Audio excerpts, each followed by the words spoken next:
आणि महाराष्ट्र जिंकणार या सभेसाठी आलेल्या सर्व मान्यवर नेते मंडळी, प्रथमतः बाळासाहेबांना मानवंदना करून आज त्यांचा स्मृतिदिन आहे।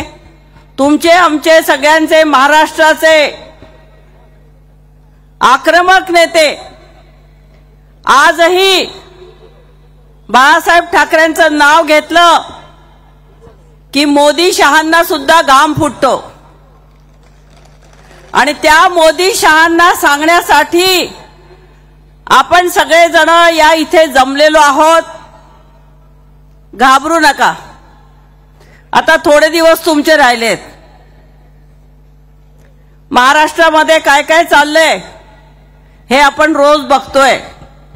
फडणवीसांची तर इतकी तारांबळ उडालेली आहे की 2 वर्षामध्ये विकास विकास विकास विकासाचा त्यांनी ध्यास घेतला होता, परंतु गेले 2-4 दिवस त्यांना काही कळतच नाही। मैं इधर जाऊं या उधर जाऊं।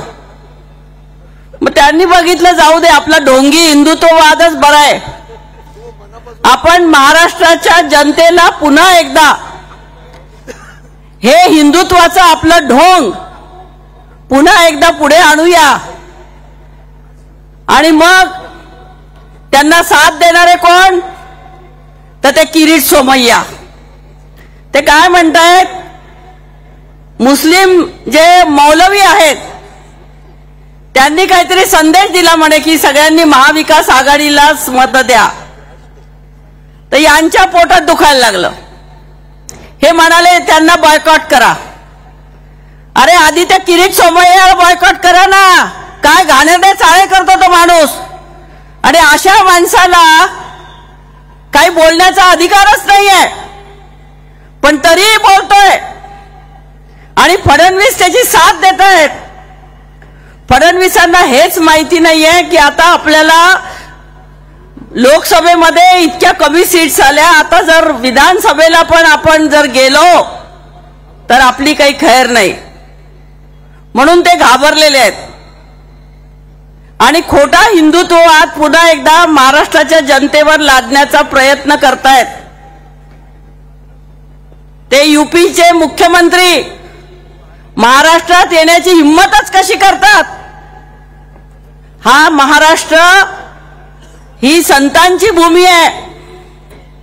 ज्या संत तुकारामांपासून संत ज्ञानेश्वरांपासून आणि आज आमचे संत शिर्डीचे साईबाबा ज्यांनी संदेश दिला सबका मालिक एक है, त्या शिर्डीच्या साईबाबांच्या मूर्ती यूपी मधनं मंदिरातनं हटवून त्यांचं विसर्जन करणारे ही नालायक माणसं महाराष्ट्रात येतात आणि बटेंगे तो कटेंगेची भाषा करतात।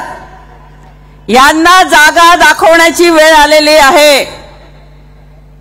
छत्रपती शिवाजी महाराजांच्या महाराष्ट्रामध्ये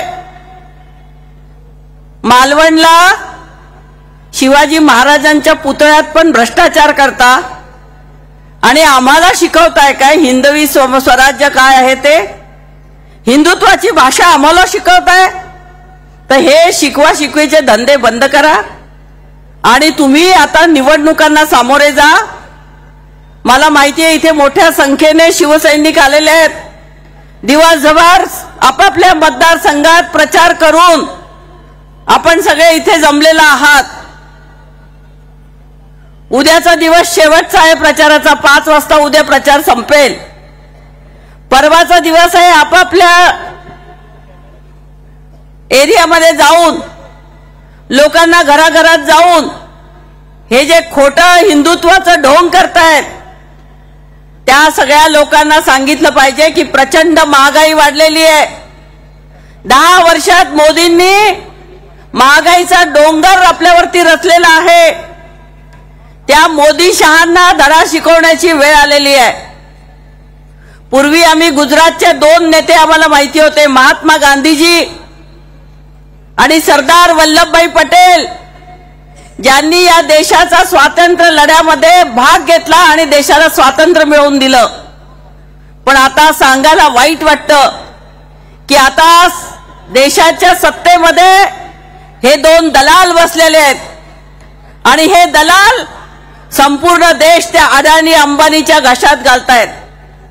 मी पार्ल्याला राहते, आमच्या पार्ल्यामध्ये एअर इंडियाची कॉलनी आहे।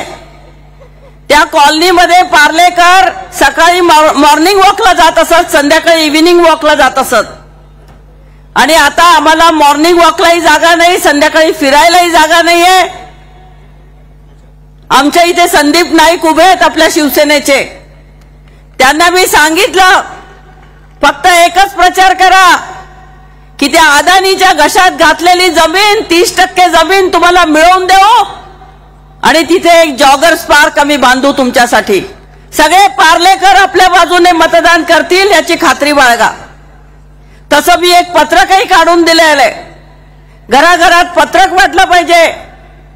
हा देश आणि हे सगळं मुंबई अदानीला जे विकतायत तर लोकांना जागरूक केलं पाहिजे। महागाई, बेरोजगारी या मुद्द्यांवरती लोकांना सांगितलं पाहिजे। आणि आपली पंचसूत्री, आम्ही पंचसूत्रीमध्ये महालक्ष्मी योजना आणून प्रत्येक महिलेला 3000 रुपये देणार आहोत। वर्षाला 6 का 5 सिलेंडर 500 रुपयात देणार आहोत। बसचा प्रवास फुकट असणार आहे। बेरोजगार युवकांना 4000 रुपये देणार आहोत। विम्यासाठी 25 लाखाचा विमा आपण देणार आहोत, औषधं मोफत देणार आहोत, शेतकऱ्यांना 3 लाखापर्यंतचं कर्ज माफ करणार आहोत। हे सगळे मुद्दे लोकांना पुन्हा पुन्हा सांगायचे आणि जे ढोंगी हिंदुत्ववादी हिंदूंच्या मुद्द्यावरती लोकांना बेकवण्याचा प्रयत्न करतात त्यांचा प्रयत्न हाणून पाडायचा आहे। आणि हे सगळे आपल्याला 2 दिवसात खूप मोठ्या प्रमाणात करायचं आहे। मतदानाच्या दिवशी अगदी जागरूकतेने प्रत्येक केंद्रावरती लक्ष ठेवायचंय। 2 दिवस काउंटिंगला वेळ असेल तेव्हा पण पहारा, जागता पहारा सगळ्यांनी द्यायचा आहे, कारण हे लोक असे सुधारणारे नाहीयेत। हे सगळे दलाल त्या ईव्हीएमचं काहीतरी करून काहीही करायला मागे पुढे बघणार नाहीयेत, कारण आता यांची धावपळ सुरू झालेली आहे की आता महाराष्ट्र आपल्या पाठीशी उभा राहत नाही। आपण प्रचंड महागाई वाढवली आहे, बेरोजगारी वाढवलेली आहे आणि उद्धवजींची भाषणं आपण तुम्ही बघितली असतील। संजय राऊतजी या ठिकाणी आले, त्यांची लेखणी त्याला धार चढलेली आहे। त्यांची भाषणं आदित्यजी सगळीकडे फिरतायत। आमचे आदरणीय नेते शरद पवार साहेब सगळीकडे भाषणं, खासदार सुप्रियाताई असतील, जयंत पाटील साहेब असतील, काँग्रेसच्या आमच्या वर्षातही आलेले आहेत।